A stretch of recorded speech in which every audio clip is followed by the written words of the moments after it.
And I am a living example of how God can lift a person, a family, out of tragedy and use them as wounded healers.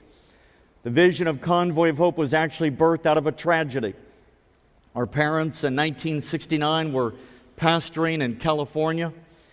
And one hot summer evening, they were driving to a board meeting and they were hit head-on by a drunk driver.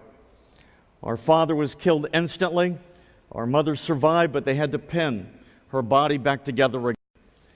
And I remember when my two brothers and I visited her at the hospital, and we looked in that glass window into her room, and she was so beat up and broken that we could hardly even recognize her.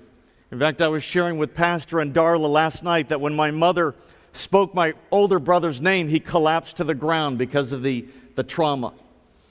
But how many know that God is a father to the fatherless and a defender of widows? And He sent His compassionate people to provide food and clothing. And this family, the Davises, they didn't have much space. They lived in a trailer. They already had 2 kids.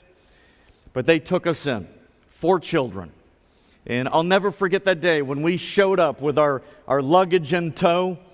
And Bill Davis, the dad, he gave us big hugs and he said, "We don't have a lot of space, but what we have is yours. We don't have a lot of room, but we're going to make room." And that's one of the keys to living a blessed life. It's making room in our lives, in our finances, in our time for others. That is a wonderful life. And because of the Davises and because of these compassionate people, what the enemy had intended for defeat in my family, God has turned into victory.